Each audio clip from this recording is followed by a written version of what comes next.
Movie के शुरू में बताया जाता है कि कुछ म्यूजिक इतना ताकतवर होता है कि उनसे सोल्स तक अट्रैक्ट होने लगती हैं। यहाँ तक कि ये म्यूजिक फ्यूचर और पास्ट से भी सोल्स को खींच लाता है।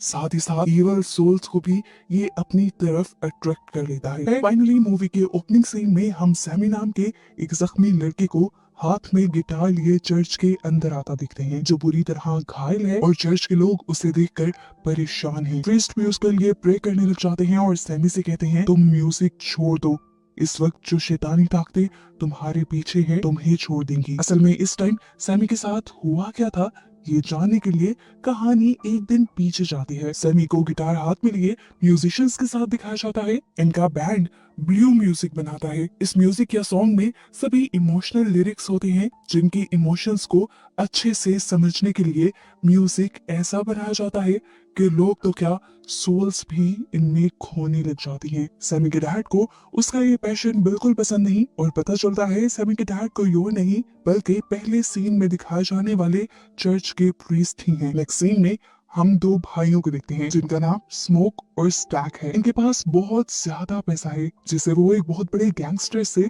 लूट कर लाए थे। इतना पैसा और पावर होने के बावजूद लोग उनकी रिस्पेक्ट नहीं कर रहे थे क्योंकि वो ब्लैक कम्युनिटी से हैं। खैर उन्होंने शहर में आते ही महंगे दामों एक वाइट आदमी से फैक्ट्री की जगह खरीदी जहां वो अपनी कम्युनिटी के लोगों के लिए नाइट क्लब बनाना चाहते हैं। इस क्लब में गाने बजाने के लिए भी कोई चाहिए था। वो स्टेशन पे गए तो सैमी की आवाज और उसके बैंड के म्यूजिक ने उन्हें अट्रैक्ट कर लिया और इन्होंने सैमी के बैंड को अपने क्लब में परफॉर्म करने को कहा। ये लोग यहाँ से निकलकर दो चाइनीज लोगों को भी हायर करते हैं जिनका एक रेस्टोरेंट था। स्मोक और स्टेक चाहते थे कि उनके क्लब में भी खाने पीने का सारा इंतजाम यही दोनों संभालें। इसके बाद स्मोक जाता है अपनी वाइफ से मिलने के लिए। स्मोक की वाइफ वुडो मैजिक करती थी, इसी वजह से स्मोक अपनी वाइफ से दूर रहने लगा था। इतने अरसे बाद मिलने पर भी इन दोनों की इसी बात पर बहस होने लग जाती है और उसकी वाइफ उससे कहती है तुम लोग जो वर्ल्ड वॉर 1 से बचकर आए हो वो मेरे ही वुडो मैजिक की वजह से है।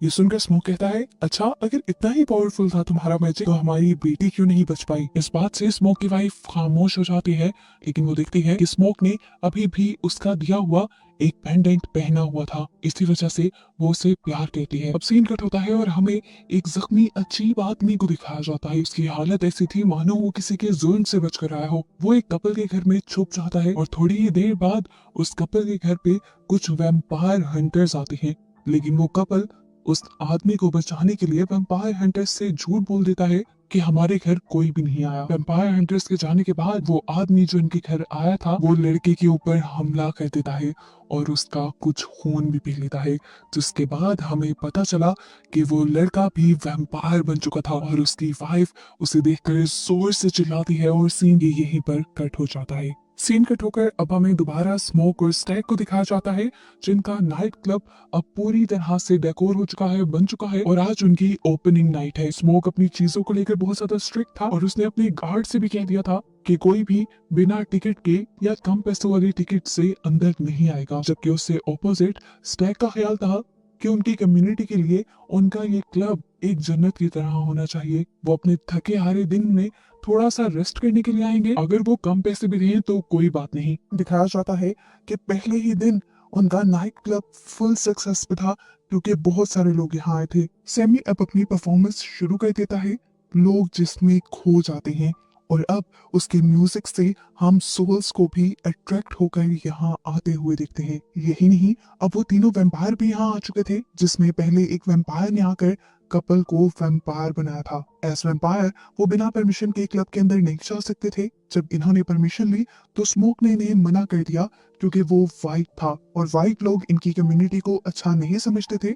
अब स्मोक इनसे बदला ले रहा था। हालांकि वैम्पायर ने बोला भी कि हमारे पास बहुत पैसा है, मैं सिर्फ इस सॉन्ग से अट्रैक्ट होकर यहाँ आया हूँ और यहाँ पर बहुत पैसा भी लुटाऊंगा। जब स्मोक अपने फैसले पर अटल रहा तो ये तीनों वैम्पायर बाहर जाकर गाना गाने लग गए।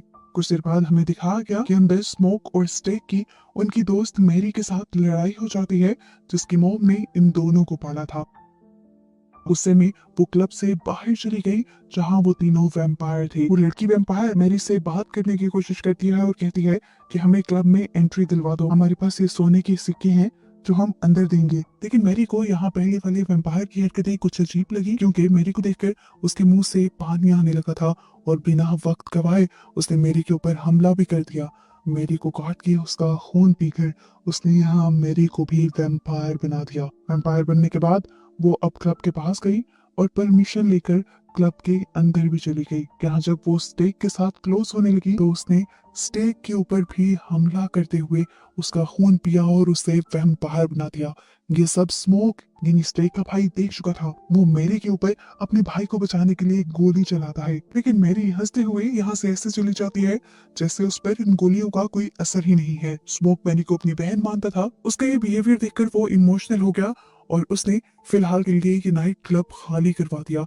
लेकिन तभी स्मोक की वाइफ यहाँ आई और उसने बताया कि मैरी एक वैम्पायर बन चुकी है, इसी वजह से उसके ऊपर गोलियों का भी कोई असर नहीं हुआ। स्मोक की वाइफ को ये सारी बातें इसलिए पता थी क्योंकि वो वुडू मैजिक पर बिलीव करती थी। हम देखते हैं कि क्लब का सिक्योरिटी गार्ड भी जब इजी होने के लिए थोड़ा सा बाहर निकलता है तो वही वैम्पायर इसके ऊपर भी हमला करके उसे भी वैम्पायर बना देती है। इसके बाद जब वो भी क्लब के अंदर आना चाहता था तो उसे भी परमिशन मांगनी पड़ी। ये देखकर स्मोक की वाइफ फौरन समझ गई कि अगर ये परमिशन मांग रहा है तो डेफिनेटली ये भी एक वैम्पायर बन चुका है। ये आदमी कहता है, अच्छा अंदर ना आने दो, एटलीस्ट मुझे आज के पैसे तो दे दो। अब स्मोक उसको उसके पैसे देने के लिए जैसे ही हाथ बाहर करता है तो यह आदमी उसके हाथ पे काटने ही वाला था, पर अपने आप को बचाने के लिए स्मोक ने उसके ऊपर फायर कर दिया। अंदर हम देखते हैं स्टेक को, जिसको मैरी ने वैम्पायर बनाया था, वो अब होश में आ चुका था। इससे पहले कि वो यहाँ के लोगों के ऊपर हमला करता, स्मोक की वाइफ उसके ऊपर गार्लिक जूस फेंक देती है, जिससे उसे बहुत दर्द होता है। सबकी जान बचाने के लिए स्मोक की वाइफ सबको बताती है कि इन वैम्पायर से बचने के कई रास्ते हैं।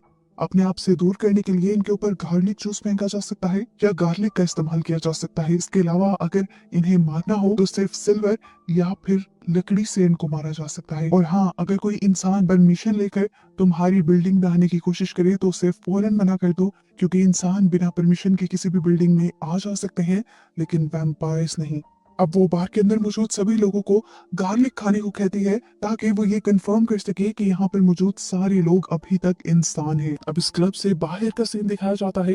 जितने भी लोग इस क्लब में आए थे, स्मोक ने उनको तो बाहर निकाल दिया था, लेकिन बाहर जाकर वैम्पायर्स ने उनके ऊपर हमला कर दिया। काफी सारे लोग जब वैम्पायर्स में बदले तो उन्होंने अपने ही जैसे दूसरे लोगों पर हमला करके सभी लोग तकरीबन यहाँ पर इस तरह वैम्पायर्स में बदल गए और अब ये वैम्पायर्स मिलकर एक अपनी ही पार्टी कर रहे थे। यहाँ तक कि ये लोग इंतजार भी कर रहे थे कि क्लब में बचे हुए इंसान कब बाहर निकले और कब ये लोग उनके ऊपर टूट पड़े। स्मोक की वाइफ कहती है कि इन वैम्पायर से बचने के लिए हम पूरी रात इसी बिल्डिंग में रहेंगे।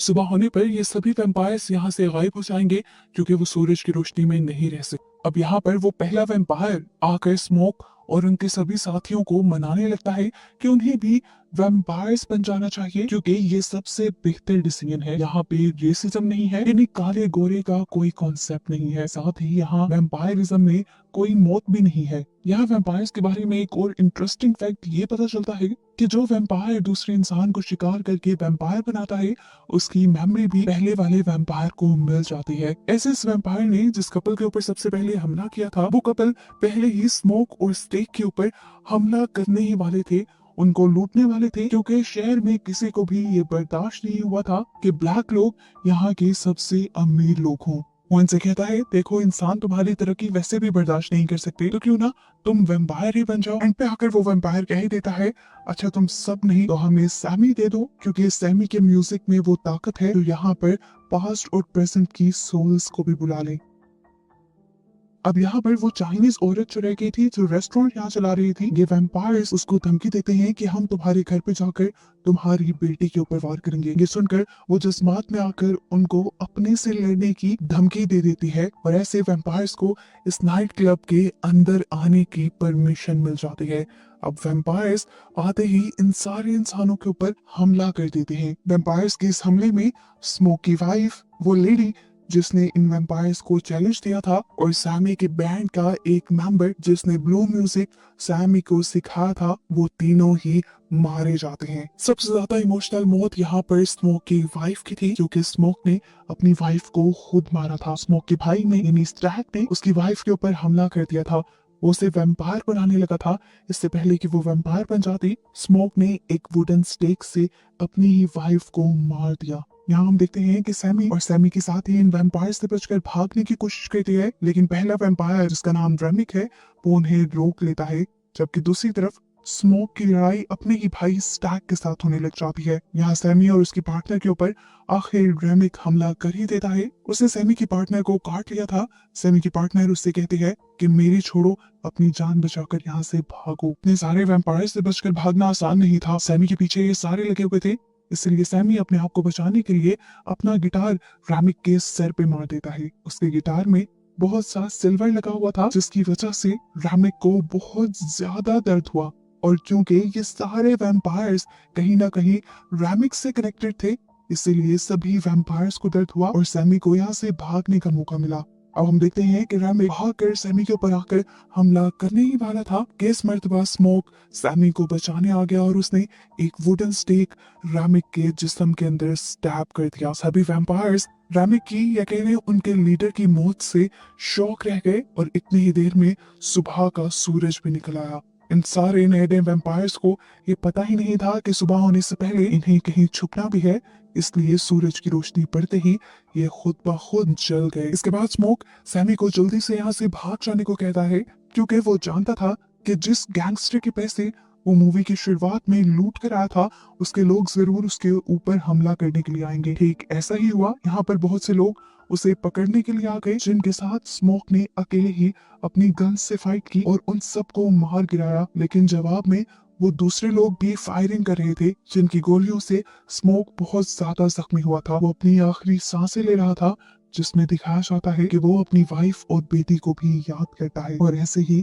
वो दम तोड़ देता है। अब हम सैमी को देखते हैं जो हाथ में गिटार का सर लिए चर्च के अंदर आया है, यानी ये मूवी का स्टार्टिंग सीन है। यहाँ पर हमने पहले भी देखा था कि सैमी के डैड जो कि प्रीस्ट हैं, वो उससे म्यूजिक छोड़कर प्रे करने की बात कहते हैं, लेकिन सैमी ऐसा नहीं करता और वो गिटार का हेड लिए यहाँ से चला जाता है। इसके बाद मूवी के पोस्ट क्रेडिट सीन में हमें 60 साल बाद का वक्त दिखाया जाता है और हम बूढ़े सैमी को देखते हैं जो आज तक वो ब्लू म्यूजिक बनाता है। सैमी गाना गा रहा था और बस यही दिखाते हुए ये मूवी यहाँ खत्म हो जाती है।